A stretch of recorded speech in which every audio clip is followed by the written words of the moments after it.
Que la paix soit avec tous les enfants de Dieu. On se retrouve pour la deuxième partie de ce message capital qui a pour thème « Quelle est la différence entre le combat spirituel et les armes de Dieu ?»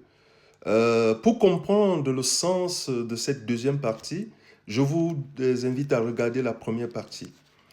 Et pour introduire cette deuxième partie, nous allons lire dans 1 Pierre chapitre 5.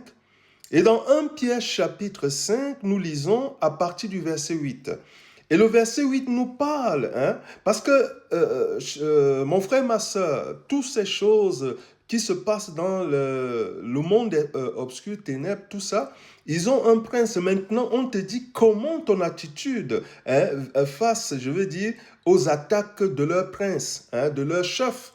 Et tu vas comprendre, mon frère, ma soeur, que nous, aujourd'hui, qui sommes dans les temps de la fin, nous menons un combat de la foi. Si tu ne le savais pas, mon frère, ma soeur, alors à compter d'aujourd'hui, demande au Père tous les jours que d'augmenter ta foi. Plus ta foi augmente, plus aussi tes batailles, tu es victorieux tu seras victorieux dans les batailles. Nous lisons le chapitre 8 de 1 Pierre chapitre 5. 1 Pierre chapitre 5, le verset 8 nous dit « Soyez sobres, veillez, on dit bien, votre adversaire, le diable, rôde comme un lion rugissant, cherchant qui il dévorera. » Mais maintenant, on va nous dire, résistez-lui avec quoi, mon frère, ma soeur? On ne va pas te dire de lui résister par les prières, mais qu'est-ce qu'on dit? Résistez-lui avec une foi, avec une foi ferme. Est-ce que tu comprends? On dit résistez-lui avec une foi ferme. C'est tout ce que le Saint-Esprit te demande. Et sachant que les mêmes souffrances sont imposées à vos frères dans le monde entier. Le Dieu de toute grâce qui vous a appelé en Jésus-Christ à sa gloire éternelle, après que vous ayez souffert un peu de temps, vous fortifiera lui-même, vous rendra, vous fortifiera lui-même et vous affermira et vous rendra inébranlable. Donc, c'est ce qu'on nous dit, chers frères et sœurs. On te dit ici que le combat dont tu as entendu, peut-être que tu es dans un endroit, mon frère, ma soeur, c'est que le Saint-Esprit te dit aujourd'hui, parce que ce message, elle s'adresse à tous les croyants, et il n'y a pas de barrière. Ce message s'adresse aux catholiques, aux protestants, aux évangéliques, aux baptistes. Il n'y a pas de barrière. Donc mon frère, ma soeur, toi qui as donné ta vie à Jésus, cette parole te concerne. Elle concerne à tous les membres du corps du Christ. Et qu'est-ce que le Saint-Esprit te dit aujourd'hui? Le Saint-Esprit te dit de combattre le combat de la foi. Le combat de la foi, c'est de croire que Dieu est là, que Dieu va agir, que Dieu je prends un peu l'exemple, mon frère, ma soeur. Tu es protégé par un lion. Un lion, pendant que tu te balades, tu es dans une forêt. Un lion qui vient en amitié, il se tient au-devant, à côté de toi. Et pendant ce temps, les loups se rassemblent. Et les loups veulent t'attaquer. Mais qu'est-ce que tu feras? Le lion va te rassurer. Le lion va te dire que ces loups-là, c'est un petit problème. Moi, je vais les chasser. Mais toi, regarde vers moi. C'est la présence de Dieu dans ta vie, à tes côtés. Dieu est, le Seigneur Jésus est le lion de la tribu de Juda, qui est avec toi et qui te dit ne crains pas toutes ces menaces, mais mets ta foi en moi et crois que je suis avec toi et que je vais te libérer dans tous les domaines de ta vie. Nous continuons notre lecture dans Exode. Nous allons lire quelque chose dans Exode. Pourquoi je nous ramène dans Exode? C'est pour nous montrer que ce n'est pas, chers frères et sœurs, à nous que Dieu a commencé à le dire. Il le disait déjà même à son peuple dans la première alliance, dans l'Ancien Testament. Exode chapitre 14, nous lisons à compter du verset 13. Le verset 13, Moïse répondit au peuple, ne craignez rien, restez en place et restez en place. Restez en place et regardez la délivrance que l'Éternel va vous accorder en ce jour. Car les Égyptiens que vous voyez aujourd'hui, vous ne les verrez plus.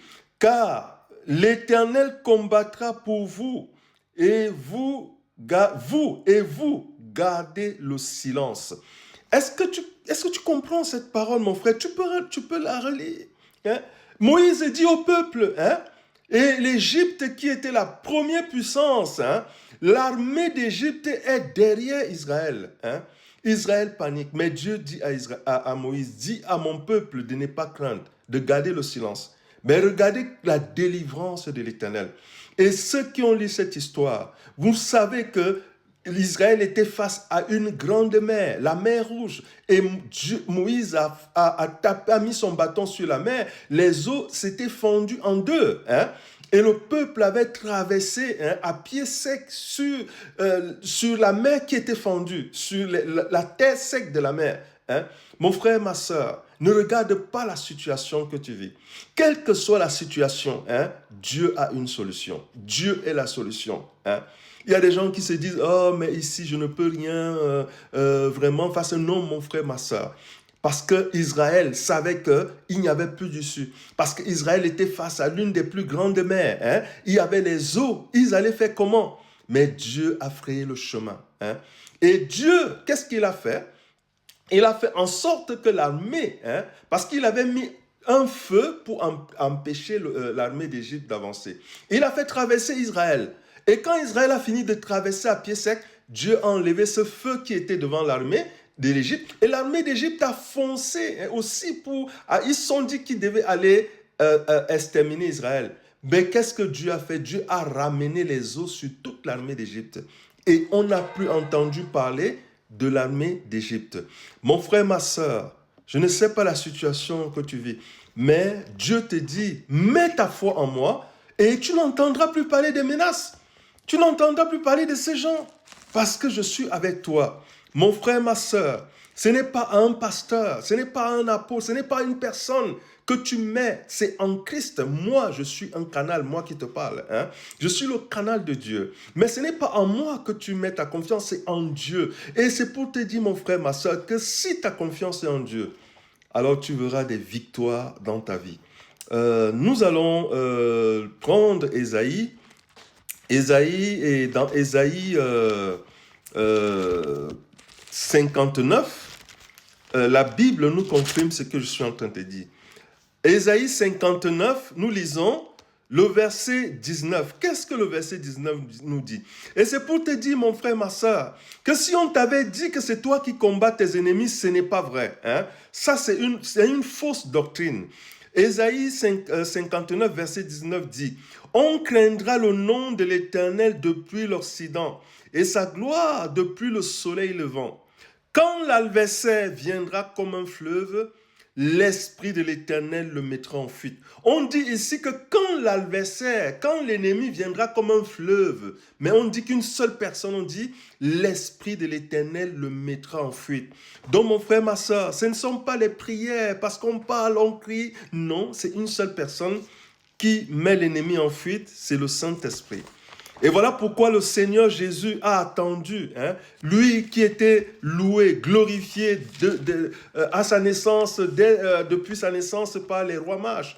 Mais il a attendu le moment, il a attendu recevoir, après avoir sorti des eaux, être baptisé par Jean-Baptiste, on a vu ce qui s'est passé. Hein, et tout ce qu'il a fait a été fait par le Saint-Esprit. Nous terminons dans Jean chapitre 10. Et dans Jean chapitre 10, nous lisons à compter du verset 27. Le verset 27 dit, « Le Seigneur te parle de toi, il dit, « Mes brebis entendent ma voix, je les connais et elles me connaissent. Je leur donne la vie éternelle et elles ne périront jamais. Personne ne peut les ravir de ma main. Mon Père qui me les a donnés est plus grand que tous. Et personne ne peut les ravir de la main du Père. Moi et le Père, nous sommes un. » Tu as compris, mon frère, ma soeur? Il dit, mes brebis entendent ma voix, personne ne peut les ravir de ma main. Hein? Et il dit, le Père est plus grand que tous. Partage, mon frère, ma soeur, cette vidéo et je vous dis à la prochaine. Soyez